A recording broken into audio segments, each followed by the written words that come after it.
Ano ang mangyayari sa mundo kung ang lahat ng tao ay mayayaman? Isang araw, nagring ang iPhone mo, Pro Max, fully paid 1 terabyte.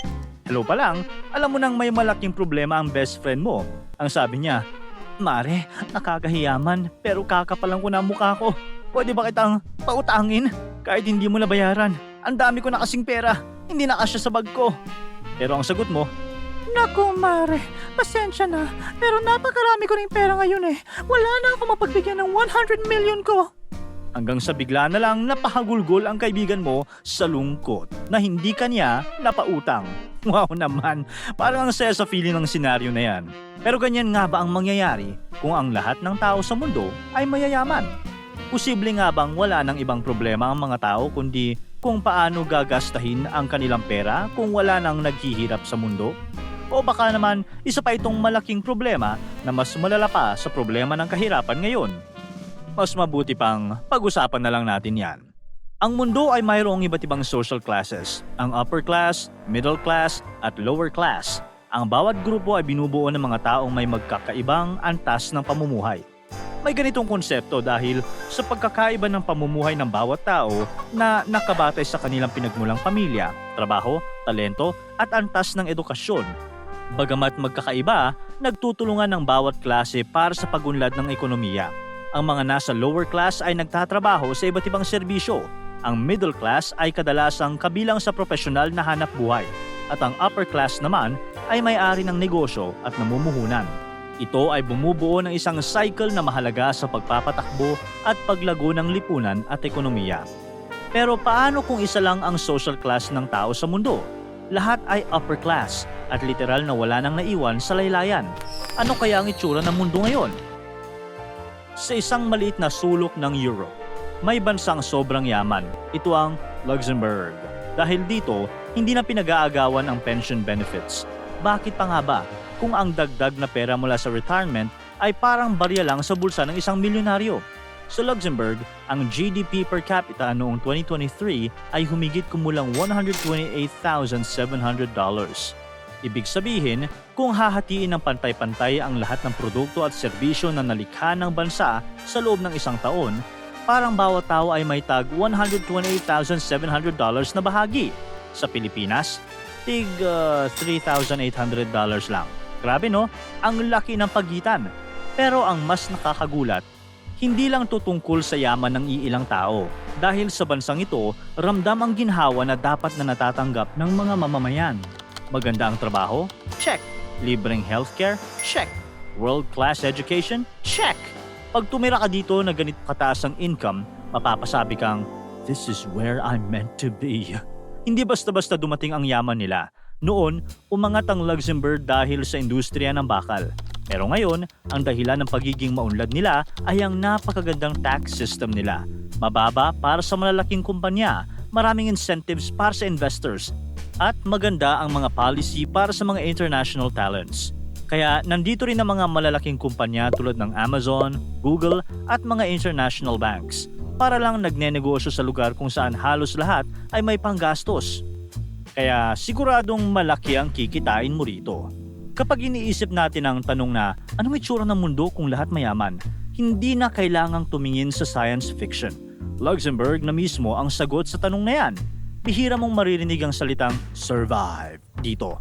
Ang topic ngayon ay tungkol na sa fulfillment, lifestyle at kung paano gagawing mas meaningful ang buhay kung wala ka ng problema sa pera. Paano nga ba? Kapag lahat na ng mga tao sa mundo ay mayayaman, maraming magagandang mangyayari. Una, sa isang mundong walang naghihirap, hindi ka na masasabing tamad. Hindi na uso ang pagsisipag. Wala nang kailangan gumising ng alas 5 o alas 4 ng umaga para maiwasan ang mahabang pila sa MRT o LRT. Wala nang umaasa sa sahod kada kinsenas. Lahat may laman ng bulsa. Lahat kumataginting ang bank account sa buong taon. Wala nang traffic lalo na kapag rush hour. Hindi dahil nag-improve ang transport system, kundi dahil mas kaunti na ang nagtatrabaho. Dahil hindi na kailangan. Wala nang boss na laging galit o kaya team leader na parang tagapagmana ng kumpanya. Wala nang empleyadong nagpapakapagod sa trabahong hindi naman talaga nila gusto. O dumoble kayo dahil may sinusuportahang pamilya pati kamag-anak. Yung mga dating araw-araw nakababad sa 9 to 6 na trabaho, ngayon, naging businessman, painter, musician, inventor, writer, teacher, scientist, gardener, athlete, artista, traveler, chef, influencer at creator ng reels na. Hindi dahil sa kita, kundi dahil may oras at kalayaan na silang sundan ang totoong hilig at interes nila. Kahit anong trabaho pa yun. Nag-iba ang takbo ng mundo. Lahat may chance mag-aral sa pinakamagagandang eskwelahan. Hindi na hadlang ang pera. Marami sa mga estudyante ang kukuha ng mga kursong business, leadership, entrepreneurship, luxury management, arts o kahit anong high-profile na larangan. Kasi kapag mayaman ka, first option mo ang mga kursong nagbibigay ng prestige, power at kakayahang magpatakbo ng sariling negosyo o mag-influence ng iba. Hindi na rin galit ang mga tao sa politiko. Hindi dahil wala na silang maitutulong, kundi dahil abot kamay na nila ang solusyon sa mga problema nila, ang pera. Kung magkaroon man ng issue sa politika, hindi sila natatali dahil may pera. Pwede nilang piliin na umalis na lang ng bansa kung gugustuhin nila. Pero hindi rin natin masisigurado na mawawala na ang korupsyon. Alam naman natin na lagi may mga taong sakim at gahaman sa yaman, kahit pa sobrang dami na ng kanilang pera. Pagdating naman sa mga legal proceedings, wala nang dehado. Lahat may pantustos para kumuha ng pinakamahusay na abogado. Hindi na natatalo ang iba dahil lang kapos sila sa budget. Mas mabilis na hahanap ng tao ang hustisya kasi afford ng lahat ang mga legal services at mas patas ang laban sa korte. Kung may dispute o kaso, hindi na nagtatagal dahil kulang sa support. Nagiging mas maayos, pantay at mabilis ang proseso ng batas dahil pantay-pantay na ang resources ng lahat. Kung lahat ng tao sa mundo ay mayaman at halos lahat boss ng sariling negosyo, siguradong magkakaroon ng kakulangan sa manpower. Dahil dito, lalong bibilis ang development ng mga robots at automation kasi lahat ng tao kaya nang bumili o mag-invest para dito. Robots na ang magiging kasambahay. Sila na ang mag-aasikaso ng bahay. Sa mga sakahan, robots ang magtatanim, mag-aani at mag-aalaga ng mga hayop. Sa factories, halos lahat ng trabaho mula paggawa hanggang pag-check ng quality, machines na ang gagawa. Kahit sa offices, maraming tasks ang automated na, mula data processing, customer service hanggang sa logistics. Sa ganitong mundo, halos lahat ng manual o repetitive na gawain, sa bahay man o trabaho, robot o artificial intelligence na ang sumasalo.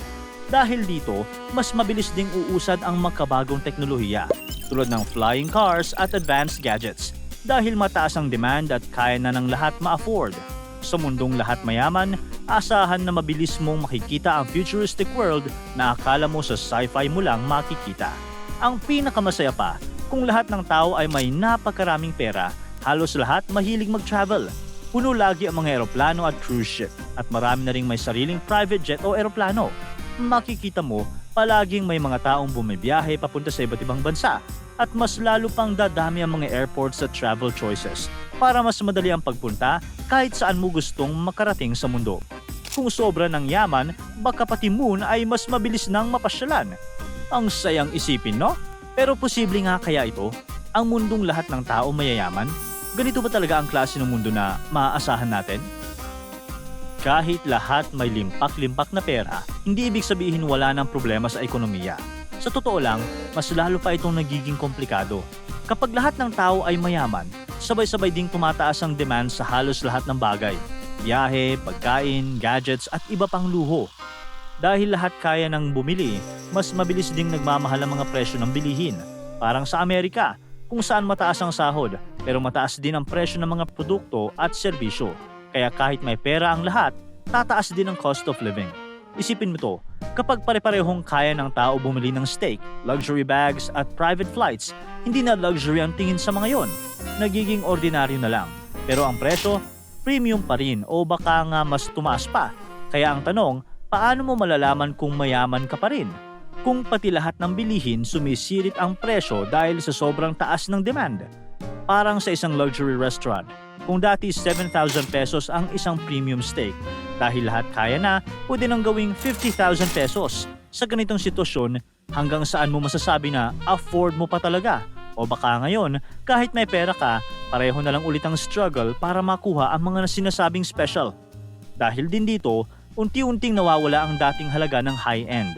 Mga brand na dati exclusive, nalulugi na kasi wala ng something special. Wala nang saysay ang pagiging premium kung lahat ng tao kaya nang bilhin yon. Nawawala ang meaning ng luxury. Sa sobrang dami ng mga may access, pwedeng magsara ang mga negosyo dahil wala ng brand loyalty at uniqueness sa market. Pati real estate may issue. Lahat gustong magkamansyon pero nauubos ang lupa. Kaya sumasabog ang presyo. Dumarating sa punto na kahit may pera ka, mahirap na ring makahanap o makabili ng gusto mo. Malaki din ang krisis sa environment. Dahil lahat may budget, mas marami ang bumibiyahe, bumibili ng sasakyan, nagpapagawa ng bahay, at gumagamit ng napakaraming kuryente.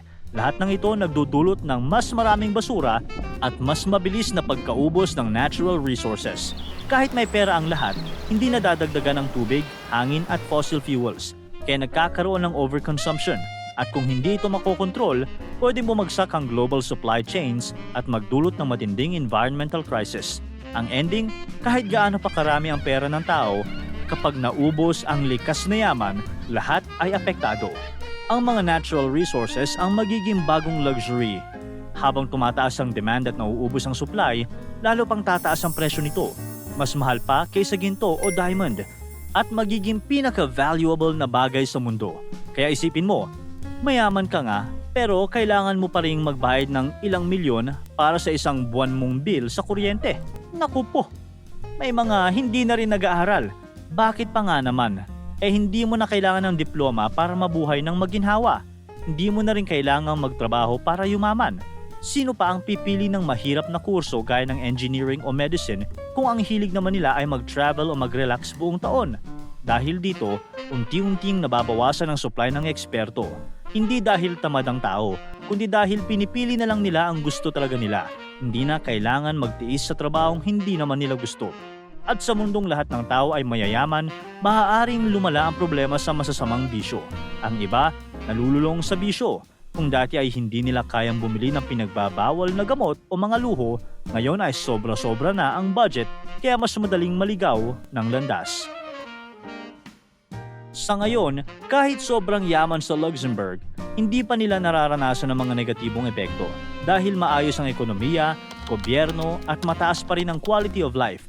Ramdam pa rin ng lahat kung gaano kaginhawa at kaganda ang buhay roon. Kung mayroon man silang problema ngayon, ito ay tungkol sa pension. Dahil sobrang yaman ng mga tao, marami ang hindi na interesado na kumuha o maghulog para sa pension.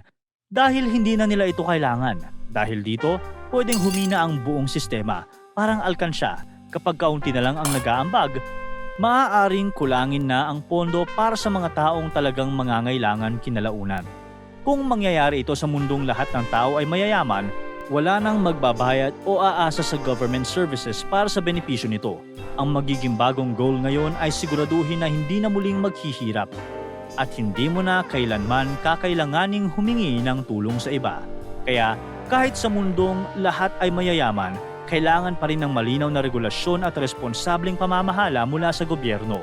Mahalaga ang tamang batas para mapangalagaan ng likas na yaman, makontrol ang presyo ng bilihin, at masiguro na patas ang access sa mga serbisyo. Dapat lagi may oversight sa environment, teknolohiya at ekonomiya para hindi maubos o mapasakamay ng iilan lang ang tunay na yaman ng mundo. Masarap naman talagang isipin na sobrang yaman nating lahat. Biruin mo, ang problema mo na lang kung paano mo ipamimigay ang pera mo. Pero kung ang lahat ng tao ay mayayaman, totoo na may mga positibo at negatibong epekto ito.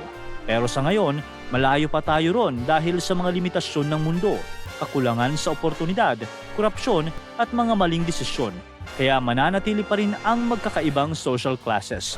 Pero tandaan, hindi dahil may negative effects ang mundo kung saan lahat ay mayayaman ay hindi ka na magsisipaga. Ang pagunlad ay nakasalalay sa iyong pagkatao, sa iyong abilidad, oportunidad at ambisyon sa buhay. Ang mga desisyon at aksyon mo ang makapagsasabi kung saang estado ng buhay ka nararapat. Para tuloy-tuloy ang saya at kwentuhan, huwag kalimutan mag-subscribe sa Bubbly YouTube channel at pindutin ang notification bell.